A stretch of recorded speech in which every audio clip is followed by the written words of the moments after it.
Do you want to know how I know the Manosphere is full of shit? It's full of shit. I used to look like this and lived with my parents. I didn't drive a car. I had a very basic job and it didn't impact my dating life whatsoever.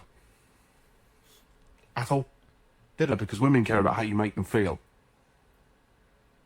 Don't listen to these idiots about, these are my fancy car. You really don't.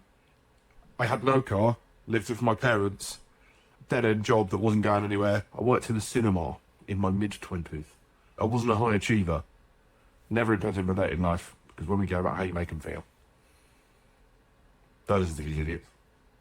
Well, love, let me see here. So the problem with that is it's not just that simple.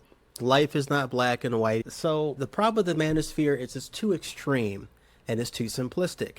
So you got to be an alpha male, got to be really aggressive, got to be domineering, women like that. You have to make a lot of money. So it's taking aspects of masculinity that women do like, hold on, when it comes to being competent to where you can get things. You can be a provider.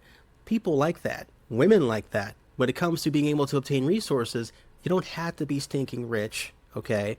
But the idea that you can just be a flat out bum on the other side of this thing, you're going at the other extreme of the spectrum. How old are you? So he was talking about he was in his 20s. You're still a very young man. So that's an exception.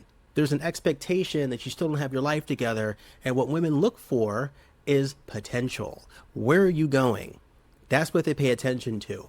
So I get what he's saying, but it's not as simple as, well, women just don't care. It's all about how you make them feel. That's not true. There's more to it than how you make somebody feel in a relationship, especially long term. It isn't at the other end of the spectrum where you have to be stinking rich, you have to have a six-pack, you have big muscles. Okay, now you're going to have a good wife. That doesn't make any goddamn sense either, right? So you have to understand that life is not this simplistic. And I like and I applaud what he's trying to say, because the manosphere is still trash. To go on the other end of the spectrum and the other extreme to prove a point, it's not doing it, bruh.